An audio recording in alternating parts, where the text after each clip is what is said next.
Welcome to the modern elite. She looked him dead in the eyes, smiled, and said something that sounded completely normal. But that night he couldn't sleep. Not because he was overthinking, because deep down his gut already knew. I'm a female psychologist, and what I'm about to break down today, most men will never hear this from anyone in their life. Because nobody teaches men how to listen.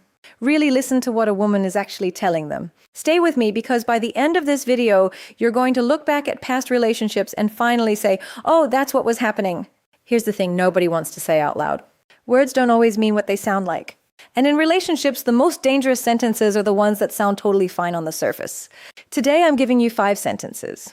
Real sentences that women say. And if you hear any of them, psychology says don't negotiate. Don't wait. Walk. Not because she's a bad person, but because staying will cost you something. You can't get back. Let's get into it. I'm not really looking for anything serious right now. Bro, I need you to hear this differently. Most guys hear that and think, okay, I'll just be patient. I'll show her I'm different. That is the trap. What she's actually communicating from a pure psychological standpoint is this. I want the emotional benefits of a relationship without the responsibility of one. And the moment you stay after hearing that you silently agreed to be emotionally alien while she stays emotionally free. Research on attachment theory is clear on this. Prolonged uncertainty doesn't build connection. It builds anxiety. You start reading into every text, every scene, but not replied. Every mood shift, your nervous system is in constant low-level panic, and you call that love. But it's not love, it's waiting. Strong men don't wait for a seat at a table that was never set for them. If this is already hitting different, smash that subscribe button right now, because I drop this kind of raw psychological truth every single week. And trust me, you don't want to miss what's coming next. All right, back to it. I'm a really complicated person. Men hear complicated and think depth, mystery, interesting. That's your brain confusing complexity with attraction. Here's the psychological reality. Emotionally healthy people don't introduce themselves with their dysfunction. They work on it. They own it. They grow through it. When someone leads with, I'm complicated, what they're really saying is, I haven't processed my patterns yet, and I need you to pre-accept the chaos. That's not depth. That's a warning label. And the men who ignore warning labels, they don't get a relationship, they get a project. And projects don't love you back. You're honestly too good for me. Sounds like a compliment, right? Almost sweet. It's not. Psychologically, this is called a distancing maneuver. She's putting you above her so she never has to meet you where you are. It's a pre-written excuse for every future disappointment.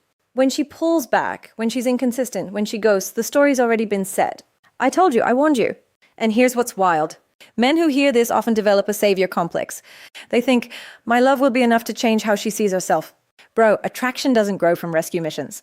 It grows from mutual respect and equal energy. You cannot love someone into believing they deserve you. All of my exes were toxic. Now, I'm not defending toxic exes. Bad people exist. That's real. But here's what psychology says about patterns. When every single past relationship was someone else's fault, that's not bad luck. That's a missing piece called self-reflection. Growth requires ownership, not just of the pain, but of the patterns. If she can't ask herself, what role did I play? She can't grow past it. And if she can't grow past it, you don't become her partner. You become her next story. Yo, if this video is making you think about someone specific right now, you're not alone. Drop their initials in the comments. Just the initials and hit subscribe, because the next part, this is where most men finally connect all the dots. I don't really like labels. This one right here. Men accept this because they don't want to seem controlling or needy, so they play it cool. They stay chill, but wanting definition is not controlling. It's called being intentional. Here's what's happening neurologically when you live in undefined territory. Your brain treats ambiguity the same way it treats a threat. You're never fully relaxed, never fully secure. You're giving partner-level energy for situationship-level commitment. And that imbalance, it drains you slowly, silently, until one day you wake up exhausted and you don't even know why. Here's what nobody tells men, and I'm saying this as a psychologist and as a woman, walking away is not failure. It's fluency. It means you understood what was being communicated, and you responded accordingly.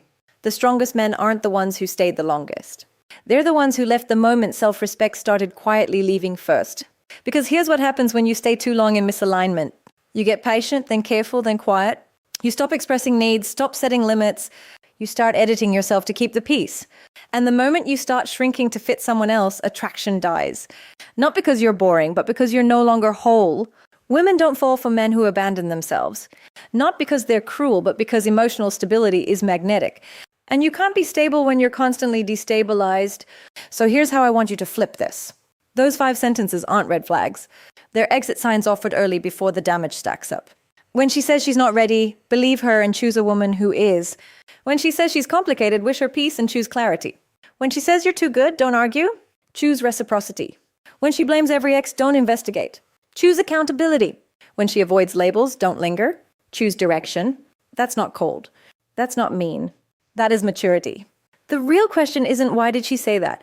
The real question is what did you do after she said it? Because every time you walk away from what doesn't align, you raise your own standard. Not just for her, but for you. So I want you to answer this honestly in the comments right now. Which of these 5 sentences have you heard? And what did staying cost you? Write it out. Name it. Because awareness is exactly where old patterns break. If this video put words to something you've been feeling but couldn't say, like it, subscribe. I drop psychological truth like this every week. No fluff, no noise. And share this with a guy who's strong, loyal, and quietly stuck. Because sometimes the most powerful thing you can do for someone is just show them they're not crazy for feeling it. I'll see you in the